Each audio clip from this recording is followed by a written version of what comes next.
कि जो वर्ब का फर्स्ट रूप होता है ये वर्ब का ओरिजिनल फॉर्म होता है और प्लूरल होता है।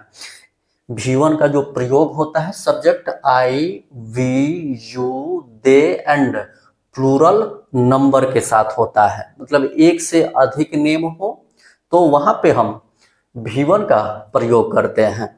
V5 जो होता है ये वर्ब के ओरिजिनल फॉर्म, जिसे हम वर्ब का फर्स्ट रूप भी बोलते हैं, उसमें एस या ईएस जोड़ करके बनाया जाता है। ये वर्ब का पांचवा रूप जो होता है ये थर्ड पर्सन सिंगुलर नंबर होता है। इसका प्रयोग जो होता है subject he, she, it and singular number के साथ होता है। अगर आप किसी नाउन में एस एस जोड़ते हैं तो वह नाउन प्लूरल हो जाता है, किंतु किसी वर्ब के अंत में एस या एस जोड़ते हैं तो वह सिंगुलर हो जाता है। आज हम सिंपल प्रेजेंट टेंस को पढ़ेंगे और बहुत ही बेहतर ढंग से उसे समझेंगे। अगर आप अभी तक चैनल को सब्सक्राइब नहीं किए हैं तो प्लीज चैनल को सब्सक्राइब कीजिए, बेल आइकन को प्रेस कीजिए ताकि सभी लेक्चर्स का नोटिफिकेशन आपको मिलते रहे, क्योंकि यहाँ पे जो भी कंटेंट प्रोवाइड किया जाता है ये कहीं और आपको नहीं मिलेगा। तो चलिए शुरू करते हैं। आज हम प्रेजेंट टेंस में पढ़ेंगे simple present tense.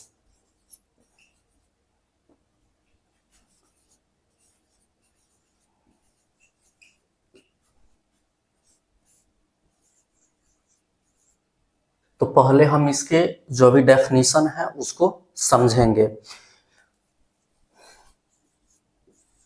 It is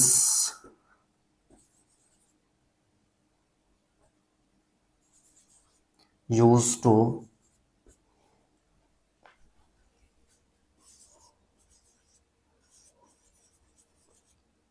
describe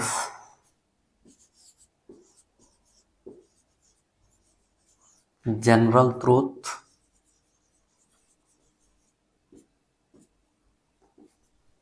habitual actions,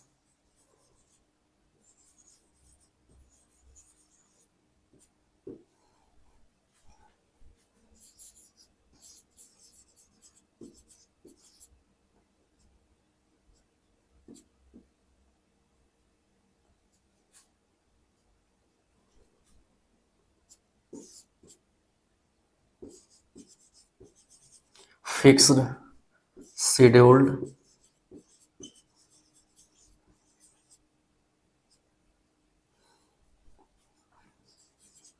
या फ्यूचर इवेंट्स।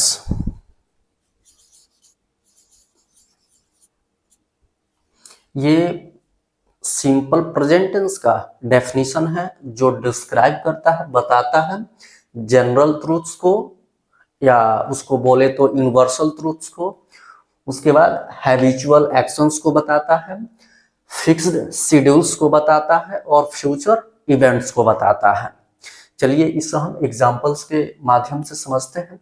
जनरल ट्रूथ बोलिए या यूनिवर्सल ट्रूथ बोलिए, एक ही होता है।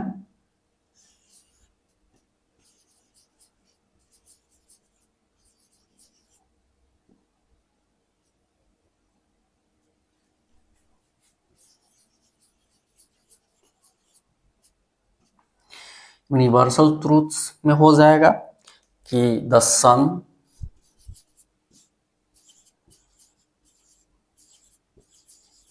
Sets in the west. ये यूनिवर्सल ट्रूथ है, ये पास्ट में भी था, आज भी होता है और आगे भी होगा, तो इसको हम बोलते हैं यूनिवर्सल ट्रूथ, विश्वव्यापी सत्य। ठीक है, उसके बाद क्या है, हैबिचुअल एक्शंस।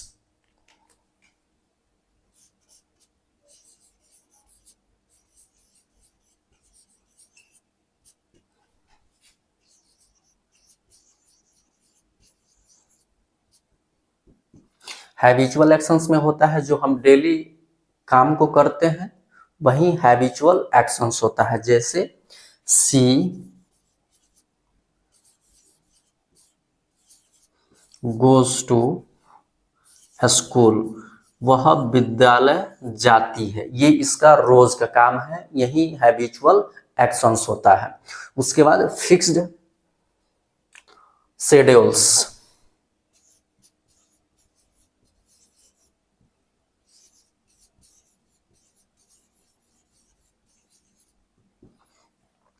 फिक्स्ड शेड्यूल्स जो होता है ये हम कोई प्लान करके रखते हैं कि हम ये काम इस समय करेंगे, उसी को हम फिक्स्ड शेड्यूल्स बोलते हैं। तो ये हो जाएगा कि द ट्रेन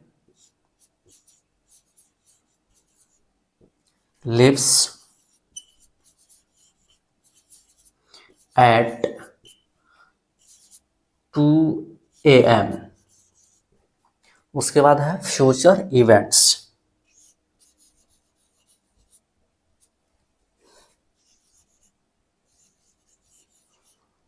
फ्यूचर इवेंट्स ये होता है जो हम फ्यूचर में किसी काम के लिए प्लानिंग करते हैं, कोई घटना फ्यूचर में घटने वाला होता है, उसको भी बताने के लिए हम प्रेजेंट इंडेफिनिट टेंस का ही प्रयोग करते हैं।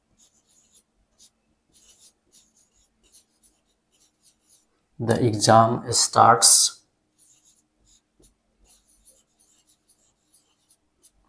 next Monday।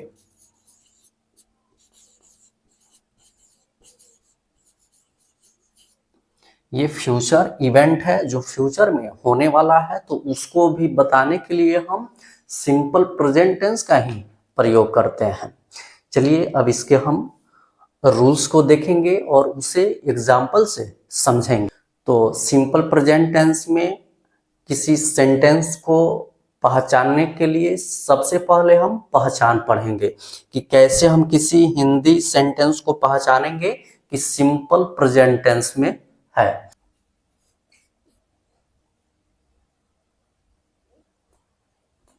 तो इसके लिए हमें पहले पहचान पढ़ना होगा, जिससे हम किसी हिंदी वाक्य को पहचान सकेंगे कि किस टेंस में है। का पहचान होता है हिंदी क्रिया के अंत में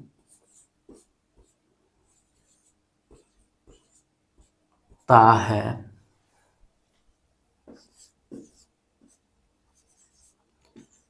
ती है,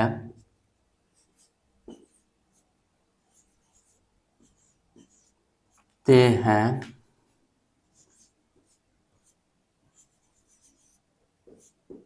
ता हूं,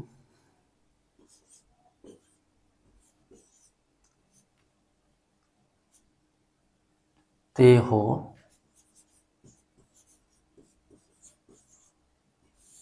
इत्यादि। यही प्रेजेंट इंडेफिनिट टेंस का पहचान है, जिससे हम किसी हिंदी वाक्य को पहचान सकते हैं। जैसे एग्जाम्पल्स है इसका, सीता खाना पकाती है। देखिए इस सेंटेंस में हिंदी क्रिया के अंत में आया है ती है। इसी से हम पहचानते हैं, इसी से हम लोगों को पता चलता है कि ये जो सेंटेंस है सिंपल प्रेजेंट टेंस में है। ठीक है, चलिए इसके जो भी रूल्स होते हैं उसको अब हम पढ़ेंगे और एग्जाम्पल से समझेंगे। तो अब हम डिफरेंट टाइप्स ऑफ सेंटेंस को पढ़ेंगे, जिसमें सबसे पहले हम अफर्मेटिव सेंटेंस को पढ़ेंगे।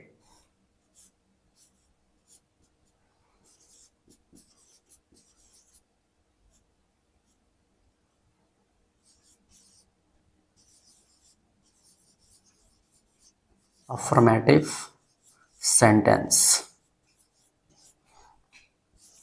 सकारात्मक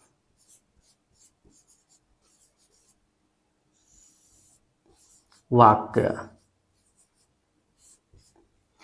तो सबसे पहले हम ये समझ लें कि इसको अफर्मेटिव सेंटेंस क्यों बोलते हैं। तो हम जो बोलते हैं वह एक स्टेटमेंट होता है। स्टेटमेंट दो होता है, एक अफर्मेटिव और दूसरा निगेटिव। तो जिस स्टेटमेंट में हम किसी काम को एक्सेप्ट करते हैं वह स्टेटमेंट अफर्मेटिव होता है। तो चलिए अब इसका हम स्ट्रक्चर देखते हैं।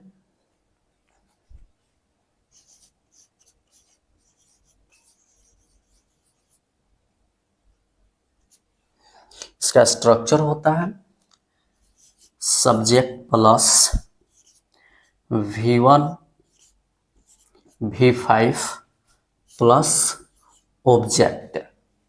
ठीक है, इसमें सब्जेक्ट जो होता है ये सेंटेंस में कोई काम करता है, उसको हम सब्जेक्ट बोलते हैं, और जिस काम को करता है उसको हम वर्ब बोलते हैं।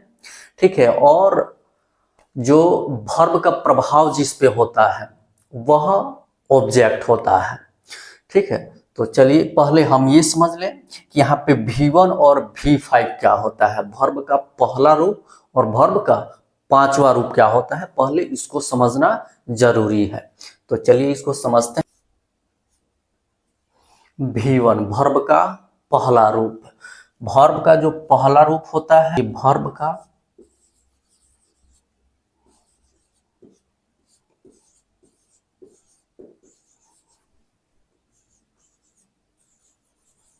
ओरिजिनल फॉर्म होता है और प्लूरल होता है।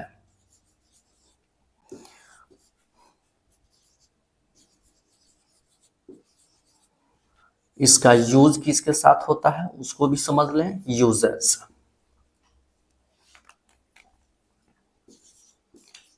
Subject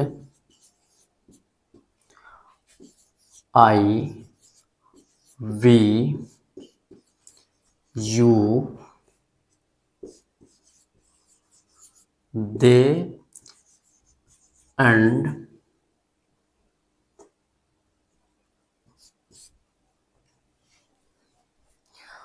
plural number.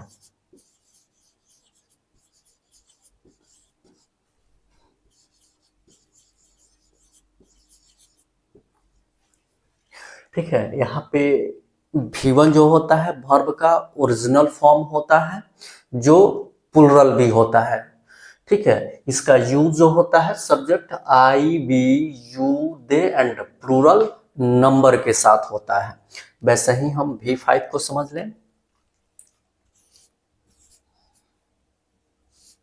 जब हम V1 में वर्ब के ओरिजिनल फॉर्म में एस या ई एस ऐड करते हैं तब जाकर के ये वर्ब का पांचवा रूप बनता है, वर्ब का फिफ्थ फॉर्म बनता है जो थर्ड पर्सन सिंगुलर होता है। ये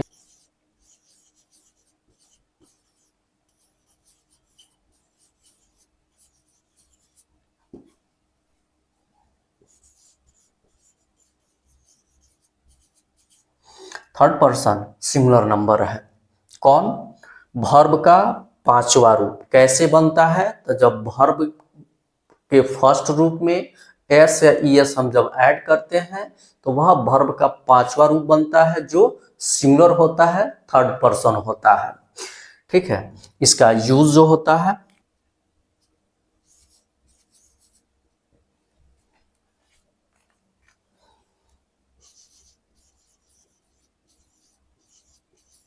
subject he she it and singular number.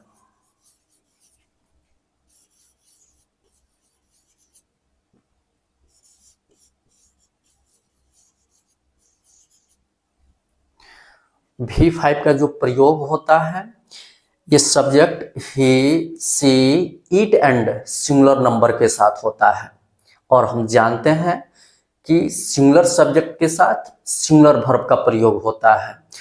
तो इसे ध्यान में रखना है कि जो वर्ब का फर्स्ट रूप होता है ये वर्ब का ओरिजिनल फॉर्म होता है और प्लूरल होता है। V1 का जो प्रयोग होता है subject I we you they and plural number के साथ होता है, मतलब एक से अधिक नेम हो तो वहां पे हम V1 का प्रयोग करते हैं। V5 जो होता है ये वर्ब के ओरिजिनल फॉर्म, जिसे हम वर्ब का फर्स्ट रूप भी बोलते हैं, उसमें s या es जोड़ करके बनाया जाता है। ये वर्ब का पांचवा रूप जो होता है ये थर्ड पर्सन सिंगुलर नंबर होता है। इसका प्रयोग जो होता है subject he, she, it and singular number के साथ होता है। चलिए इसमें हम कुछ और समझते हैं।